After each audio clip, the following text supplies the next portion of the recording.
Always wished it would be his life. Memories back to when he was a child, sleeping under star-filled skies.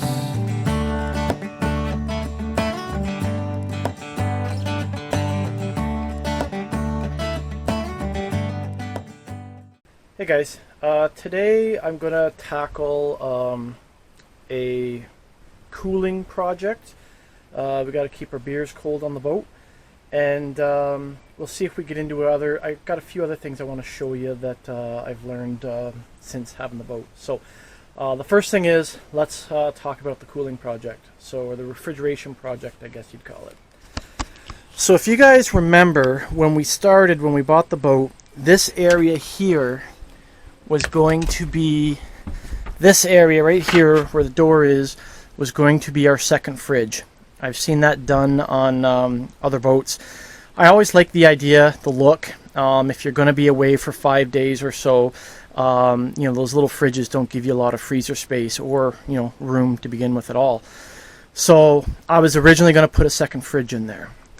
Problem was, after using the boat for a bit, I really like using this area for storage. You know, we fit two extra jerry cans of fuel in there, and I find the small jerry can of fuel last 2 days if you're running the generator at nights.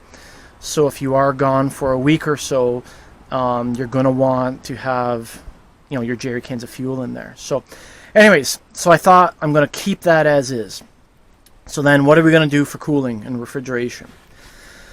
Well, the next problem was these guys. So these are little nooks that are built into these boats, and you're supposed to get a cooler with it. And it's an irregular size, it's not very deep, and everybody loses them or they get broken. And in this case, we don't have it. So I thought, well, why don't we deal with this? So because it's so narrow, and I didn't want it to take up a lot of space and stick out and get in people's way, I did some research.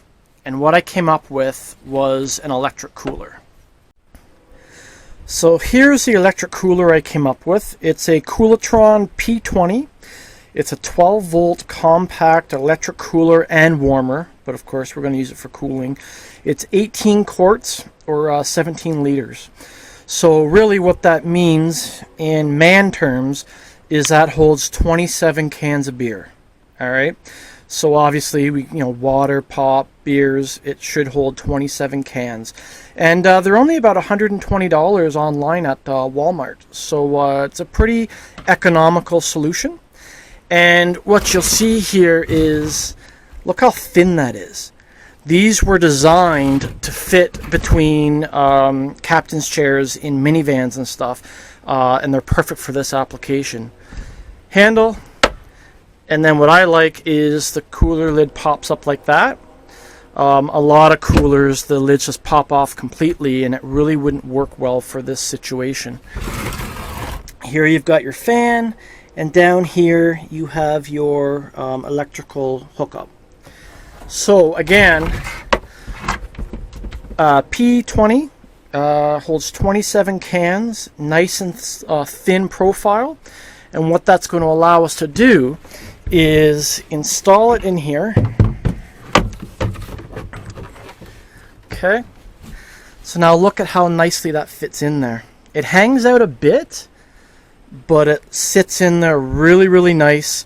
I would hate to have a cooler any wider than that.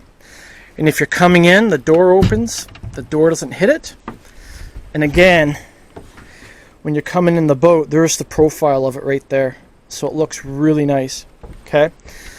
So what we found out, the one problem was it came with an electric outlet like this because it's outside, and that cover is going to get in the way of the cooler. So I've removed that, and what I'm going to do is just replace it with a cover like this, just to make it cleaner, and that should work perfectly. What I'm going to do down here is we have these blocks on either side. I'm going to drill some holes, and we're going to put bungee cords along it. So the beauty of it is it's out of the way. When you need a beer, you just pull it out like this. The bungee cords hold it up. You pop the lid, grab a beer, and then the bungee cords snap it back into place. And that's why I like the way this lid opens up. A lot of the electric coolers, the lid opens up backwards this way or forward this way, and it would catch the top of this. So that's the plan.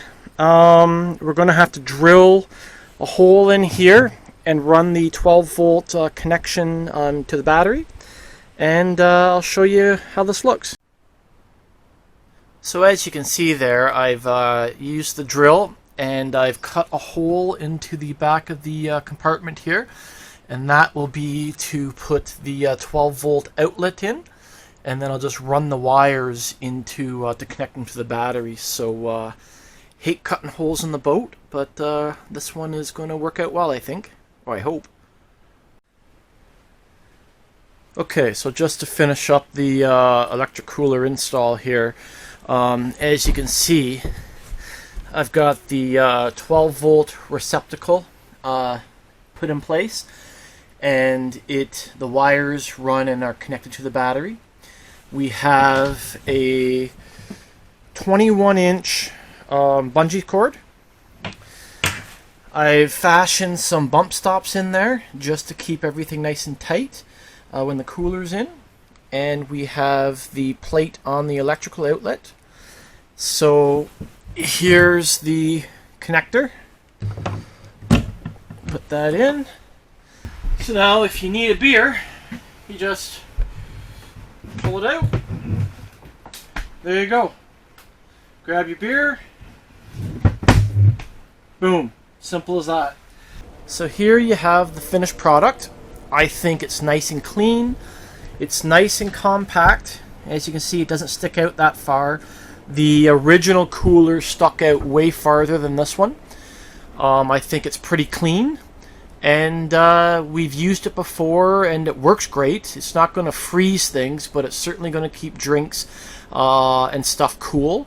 It's supposed to keep stuff inside 20 degrees lower than the ambient temperature. So yeah, we're looking forward to this. It does have a cord, a battery saver cord that you can buy separately, which we did. And what that does is it monitors the voltage in the batteries. If the batteries get less than 11 volts, then it automatically shuts the cooler off. I thought that was a good protection mechanism. So yeah, so that's the Koolatron cooler, and we're going to see how this works. And if we need more cooling stuff, we do have room in the cabin to buy another one of these Koolatrons and kind of put it out of the way if we need to. But I'm hopeful that this helps. So it's nice to have it in the cockpit. So there it is. Another simple thing that I've been meaning to get to is putting in a carbon monoxide alarm in the boat. When we're hooked in at a marina, of course, we won't be needing to run our generator at all, but we do plan, and we have been doing a lot of anchoring out, and then we are running the generator. And in our setup, it's a portable generator, and we are running it, we tie it up with bungee cords to the swimming platform and face the exhaust away from the boat. And we haven't had any problems. Obviously, the exhaust is going away from the boat. But we are running the generator overnight with the air conditioning when it's really hot.